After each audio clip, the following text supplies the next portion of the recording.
Saudara-saudari yang terkasih, kita prihatin saat menyaksikan berita atau menghadapi fakta di mana terjadi silih gesek, silih gosok, dan silih gasap karena orang terlalu memikirkan kepentingan dirinya sendiri dan mengorbankan kesejahteraan orang lain. Karena orang terlalu tersedot oleh perasaan pribadi dan tak peduli pada perasaan orang lain. Bahkan hal ini terjadi bukan hanya di kalangan para lawan, yaitu mereka yang berseteru satu sama lain, tetapi juga di antara kawan, yaitu mereka yang biasa bersama dan bekerja sama. Yang lebih parah lagi adalah keadaan saling menyakiti, melukai, dan saling menjatuhkan itu terjadi juga di antara keluarga. Mereka yang lahir dan dibesarkan bersama-sama, yang makan dan minum dari meja yang sama. Dalam keadaan tersebut, tak ada suasana gembira dan sukacita. Yang ada hanyalah khawatir dan tertekan. Yesus bukan hanya mengajak para murid, tetapi juga memerintahkan mereka untuk hidup silih asah, silih asih, dan silih asuh. Dengan rela mengorbankan diri yang mencapai puncaknya pada pengorbanan hidup demi mereka yang dibantu, dikasihi, dan dipelihara agar mengalami damai dan sejahtera, sebagaimana dicontohkan Yesus dengan cara wafat di kayu salib demi keselamatan siapapun tanpa pilih-pilih dan tanpa pilah-pilah.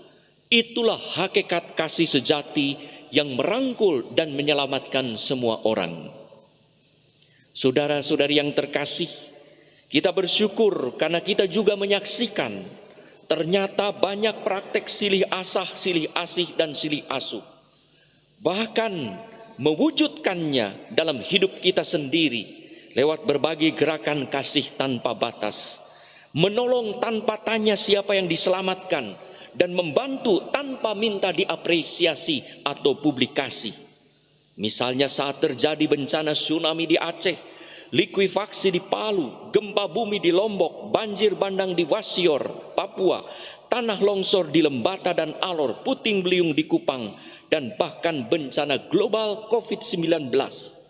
Di mana ada begitu banyak orang yang tergerak hatinya untuk memberikan diri dan energi dengan terjun, membantu korban, serta menyumbangkan materi dan memberikan dukungan hati dan budi dengan cara masing-masing, bahkan rela kehilangan nyawa.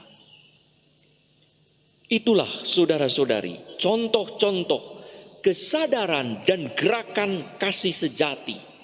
Karena belas kasih yang diperintahkan Yesus kepada para murid untuk saling mengasihi satu sama lain. Mereka yang melaksanakan perintah Tuhan ini disebut Yesus sebagai sahabat. Setiap orang yang menjadi sahabat Yesus akan tinggal dalam kasih-Nya, sehingga ia akan mengalami sukacita penuh yang tak dapat luntur dan lebur oleh situasi dan kondisi apapun, bahkan saat nyawa menjadi taruhannya. Sukacita dalam Tuhan mengatasi segala keadaan khawatir, tertekan yang bisa membuat orang depresi. Yesus di dalam Yohanes 14:1-14 berkata, "Percayalah kepada Allah dan percayalah kepadaku juga, janganlah kamu khawatir dan janganlah kamu gentar." Kasih itu memberi dan memberi tanpa mengharapkan kembali. Kasih itu membawa sukacita karena membuat orang mengalami hidup terberkati. Siapa yang menunjukkan kasih satu sama lain, ia akan mengalami hidup terberkati, mengalami dipilih oleh Tuhan sebagai sahabat Tuhan dan tinggal di dalam kasih-Nya. Ia selalu berada dalam perlindungan Tuhan. Sebagaimana di dalam kitab Ulangan 32:10, Yakub menjadi kekasih Tuhan. Yakub tinggal dalam kasih Tuhan. Yakub memelihara perintah-perintah Tuhan, maka dikatakan dikelilinginya Dia, dan diawasinya, dijaganya sebagai biji matanya. Maka barang siapa melakukan kasih kepada sesama, ia akan dilindungi, dijaga Tuhan seperti biji matanya.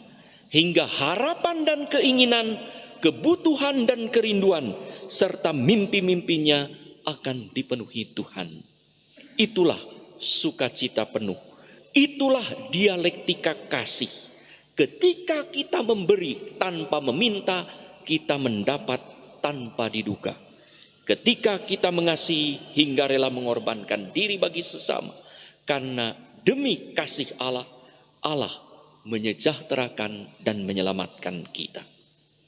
Saudara-saudari yang terkasih, setelah kita beragama dan percaya kepada Tuhan sejak masa kanak-kanak hingga sekarang, setelah kita percaya kepada Yesus dan dibaptis sekian lama, apakah kita termasuk seorang pengikut Kristus, Katolik yang bersuka cita dengan wajah asri berseri-seri, menyinarkan kedamaian karena tinggal dalam kasih Allah, ataukah sebaliknya dengan wajah paceklik, carut marut, muram dan kusam, menyeratkan beban dan mengalami diri tertekan?